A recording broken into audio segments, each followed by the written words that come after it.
Boa tarde. A nossa equipe, composta por mim, Juliana, pela Ayla e pela Emanuele, vai falar sobre o artigo Press Hardening, Desafios e Potencial de Expansão na Indústria Brasileira. O objetivo desse artigo é descrever o processo de estampagem a quente, também chamado de Press Hardening, abordar os principais tópicos de pesquisa e desenvolvimentos realizados nessa cidade da Alemanha e apresentar o potencial dessa tecnologia no Brasil e a cooperação dos setores envolvidos.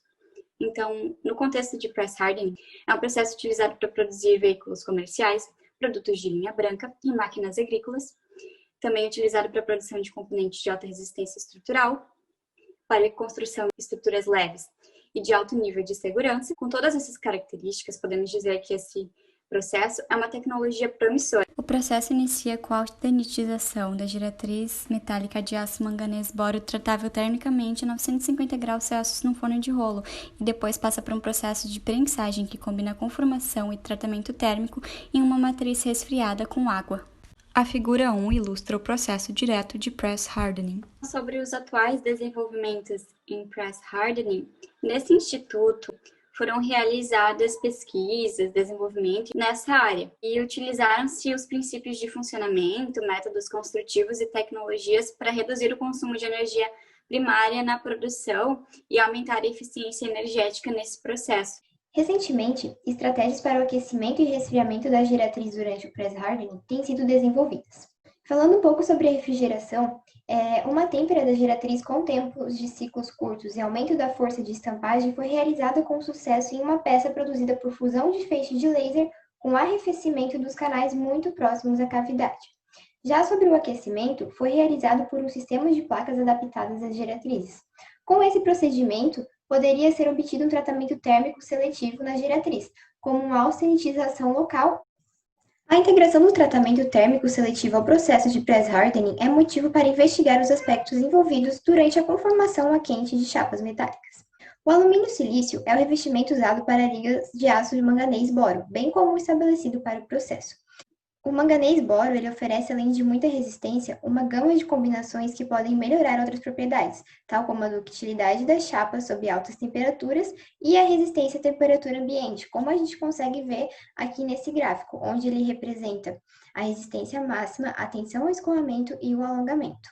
As propriedades mecânicas resultantes podem ser controladas pela integração do tratamento térmico ao processo de press hardening, isto é, por têmpera localizada. Para a otimização de propriedades, há 4 estratégias de produção. A primeira é a austenitização parcial, a segunda é o arrefecimento intermediário, que é feito antes da estampagem, a terceira é a engenharia da ferramenta, que é a integração de sistemas de aquecimento e arrefecimento, e o pós-recozimento, que pode ser dado como exemplo o processo de têmpera dividida. Para essa pesquisa, estudou-se o efeito da austenitização parcial e da temperatura da ferramenta sobre as propriedades mecânicas da liga de aço manganês bório resultante. Para analisar este efeito, 3 tratamentos térmicos sob diferentes temperaturas de austenitização foram feitos. Então, aqui foi selecionado um projeto específico de matriz para impedir a influência da conformação sobre os resultados experimentais. O arrefecimento da chapa foi controlado primariamente pela transferência de calor entre os componentes. Então, foi aplicada uma força de prensagem de 75 kN e uma pressão de contato de 40 N por milímetro quadrado em todos os experimentos. E essas amostras de tração, elas foram tratadas termicamente, foram usinadas e avaliadas em uma máquina universal de ensaios. Então, a taxa de deformação encontrada para todos os testes foi constante. Aqui no gráfico, a gente pode perceber que o tratamento térmico ele começa com a austenitização da chapa no forno e tempo de retenção de 10 minutos. Em seguida, ela é austenitizada e foi inserida diretamente na matriz, e o tempo de fechamento dessa matriz foi de 3 segundos, sendo mantida uma pressão de contato por 10 segundos. Em seguida, a matriz foi aberta e a peça foi removida, sendo submetida então ao resfriamento ao ar até chegar na temperatura ambiente.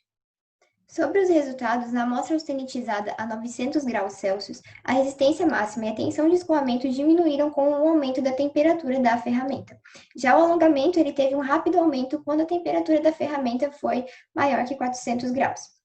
Aqui a gente pode dar uma olhadinha no gráfico, onde esse quadradinho aqui representa o alongamento, o retângulo todo preto representa a tensão de escoamento e a bolinha representa a resistência máxima. Já ao teste feito a 800 graus Celsius, a resistência máxima e a tensão e escoamento também diminuíram com o aumento da temperatura. Porém, os valores de resistência máxima foram superiores ao obtido no tratamento anterior e os alongamentos foram menores. Então, como a gente consegue olhar aqui no gráfico, a mais ou menos 550 graus Celsius, ele chega numa porcentagem ali entre 12 e 16. No caso da austenitização a 800 graus, a tensão, escoamento e a resistência máxima também diminuíram, porém, esses valores foram os mais baixos de todos os encontrados anteriormente. Já o alongamento das amostras aumentou progressivamente com o aumento da temperatura da ferramenta. Aqui a gente também consegue perceber essa diferença no gráfico. Esses resultados, obtidos com base em parâmetros viáveis para o processo tecnológico, demonstraram que os tratamentos de austenitização parciais poderão ser usados para influenciar nas propriedades mecânicas do componente, além, claro, de permitir a utilização, a adaptação e otimização dessas ferramentas. Vamos abordar agora o ferramental para as propriedades seletivas, que tem como objetivo adaptar as propriedades. As configurações de ferramenta elas são as mesmas mostradas anteriormente, a gente tem uma imagem aqui também que vai demonstrar. A diferença é a temperatura máxima, que ela vai ser de 400 graus Celsius. E um detalhe, a dureza dos componentes aplicados ela é determinada. Qual que é a configuração que a gente tem? Dois materiais com propriedades térmicas diferentes e duas placas de contato, uma inferior e uma superior. Os parâmetros diretamente controlados nesse experimento foram temperatura da ferramenta, pressão de contato, tempo de transferência, tempo de têmpera. Já os parâmetros não controlados foi a condutividade térmica, que ele é específico para cada material e ele influencia nas propriedades mecânicas resultantes.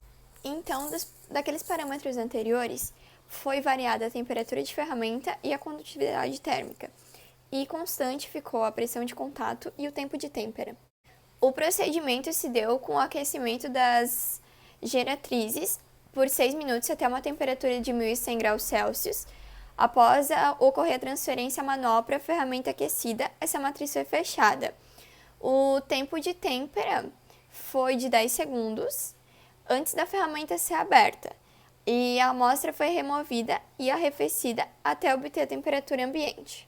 Nessa tabela, nós podemos observar os materiais e revestimentos usados nas ferramentas. Alguns pontos importantes são a dureza, que foi usada para todos os revestimentos do mesmo material de substrato, e foi observado que uma dureza maior causou maior resistência à fadiga térmica e à fratura de sobrecarga devido à consistente aplicação de força a elevadas temperaturas, e alguns destaques da camada cerâmica, como o isolamento térmico, ela foi aplicada por plasma atmosférico de pulverização.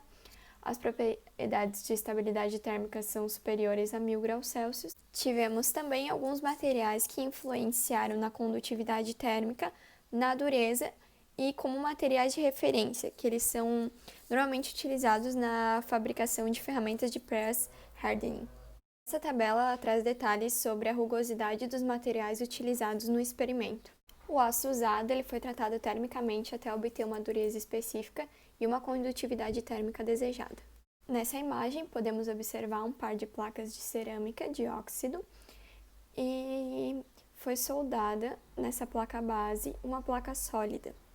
O gráfico traz como resultados a determinação da dureza do componente submetido às temperaturas e ao contato do material da ferramenta, a partir de ensaios específicos. O dióxido de zircônio foi uma exceção. Ele teve uma dureza menor em comparação com o não revestido. A justificativa é a transferência de calor mais lenta a partir da chapa para a ferramenta, com base na menor condutividade de calor. Ainda sobre o dióxido de zircônio, a gente pode perceber que numa temperatura de 20 a 400 graus Celsius, a dureza ela quase não muda. Para concluir, os autores trazem o processo de press hardening na indústria brasileira. Então, atualmente, todas as montadoras no país utilizam aços de alta resistência na fabricação de seus veículos.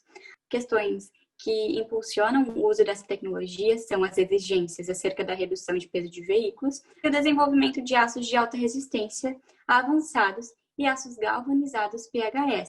Podemos concluir, então, que a indústria metal-mecânica brasileira pode se beneficiar da redução de custos e da melhoria dos seus produtos ao optar pelo press hardening. Por fim, nós vamos falar sobre as linhas de pesquisa e desenvolvimento. Então, no Brasil, os gargalos se relacionam à necessidade de uma maior disseminação dessa tecnologia. Uma alternativa para isso é o desenvolvimento de projetos a partir da cooperação de instituições estrangeiras de pesquisa.